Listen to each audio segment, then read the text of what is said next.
अब बुढ़ापा आ गया, अब शरीर में क्षमता नहीं रहेगी, शरीर कमज़ोर पड़ेगा, रोटी नहीं पचेगी, बहुत दिक्कत होगी। बस अब समझ लो बुढ़ापा आ गया, स्वरूप आ गया। फिर आगे की ओर याद कर लो कि बुढ़ापे में क्या करना था। ये अब वो समय भी आ गया भाई, बुढ़ापे में क्या करना था, जवानी से सुनते आ रहे। अब इसका मतलब मेरा वो टाइम आ गया कि अब हरि भजन में लगना चाहिए। अब राग द्वेष कसाय मुझे छोड़ देनी चाहिए। अब मुझे पद प्रतिष्ठा के चक्कर छोड़ देने चाहिए, क्योंकि मेरा समय आ गया।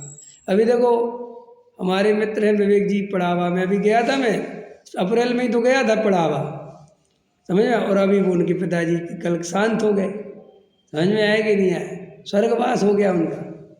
और अभी अभी की बात है, बहुत मेरे प्रवचन बहुत उससे सुनते थे वो। और उनका अभी साल भर पहले, 1.5 साल पहले फ़ोन आया कि हमने तो अपना गुरुजी आपको स्वीकार कर लिया पंडित जी।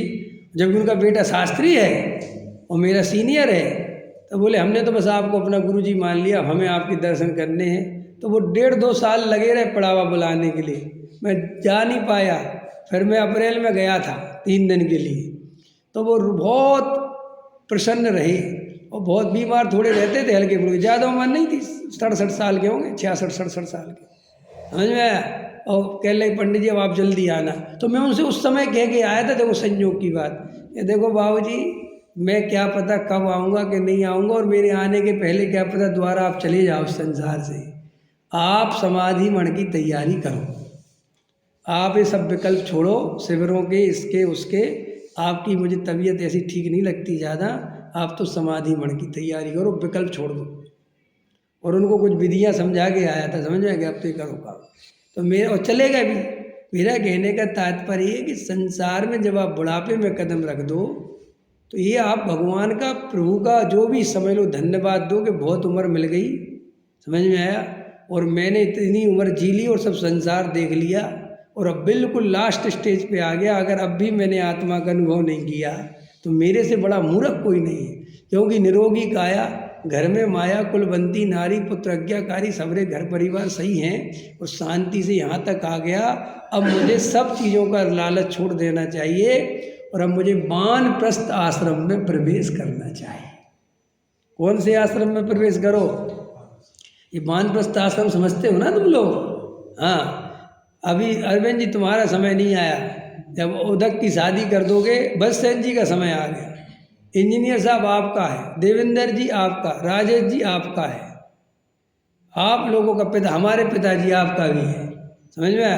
अभी इनके तो 2 बच्चे हैं, समझ में आया। अभी अरविंद जी का एक बच्चा है, इनकी शादी नहीं हुई। नहीं, ये बजा नहीं कर रहा, ये बिल्कुल लिखा हुआ है, जब सारे बच्चों की शादी हो जाए तब माँ बाप को वानप्रस्थ आश्रम में प्रवेश करे। वानप्रस्थ आश्रम माने वन जैसा जीवन, सब राग देश कसाय छोड़ दिए, अब किसी से कोई लेना देना। यहाँ तक कि अब शादी होगी रिश्तेदार की तो कौन जाएगा? बेटा जाएगा, हमारा खत्म। अब सब जगह रिश्तेदारी कौन निभाएगा? बेटा। कि आप नहीं आओगे भैया, हमारा काम पूरा हो गया, हम वानप्रस्थ आश्रम में चले गए, अब हमें कोई तुम्हारी न शादी से न बुलाने से न कोई संबंध। ऐसा ज्ञानियों को जीवन जीना चाहिए, ये ही मुक्ति का मार्ग है। अगर हम 80 साल की उम्र में भी, 75 साल की उम्र में, 70 साल की उम्र में शिविरों में धक्का खा रहे हैं, शादियों में धक्के खा रहे हैं, तो तुम समय सार समझे ही नहीं। और क्या, फिर क्या समझे तुम? अरे जवानी में निर्वृत्ति नहीं ली, समझ में आता है, लेकिन बुढ़ापे में भी निर्वृत्ति नहीं लेते, ये समझ में नहीं आता। नहीं समझ में? जवानी में निर्वृत्ति नहीं लेते, क्योंकि जवानी हर किसी के बस की नहीं है निर्वृत्ति। लेकिन जवानी तुमने अपने हिसाब से घर गृहस्थी बनाई, पत्नी बच्चे रखे, सब विषय भोग भोगे, सब देख लिया। अब उसके बाद तो अपने को समझ में आई जानी चाहिए ना कि बस खत्म, अब नहीं रहना हमें। क्यों नहीं रहना? क्योंकि हमने मुक्ति का मार्ग समझ लिया भैया, समय सार समझ लिया, हमें नहीं जाना अब कहीं। कि नहीं साहब क्या बोलते हैं, ताऊ जी आपको तो आना ही पड़ेगा, दादाजी आप करे भैया, हम किसी के अब ताऊ जी रहे ना दादाजी रहे, हमारा काम खत्म। अब हम केवल आत्मार्थी हैं।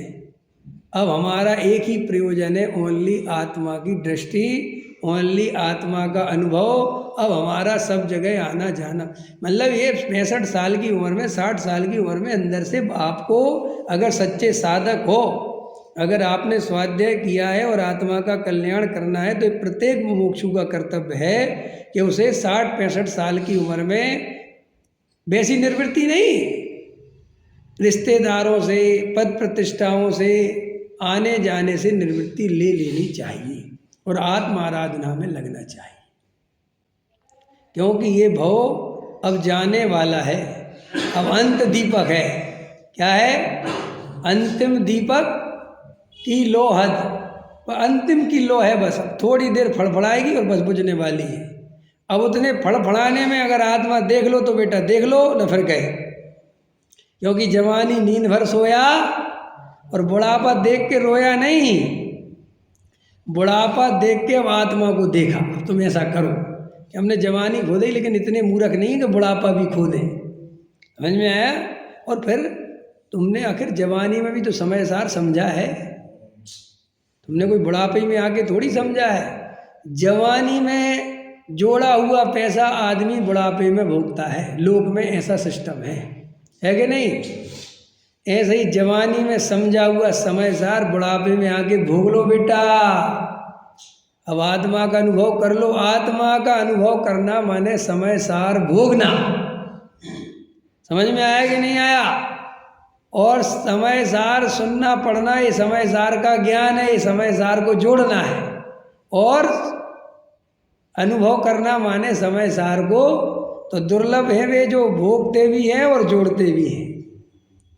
समझ में आया? तो जो कम उम्र के हैं और समय सार के रसिया हैं और आत्मानुभूति वाले जीव हैं, वे तो महाभाग्यशाली हैं। कैसे हैं? कि जोड़ भी रहे और भोग भी रहे।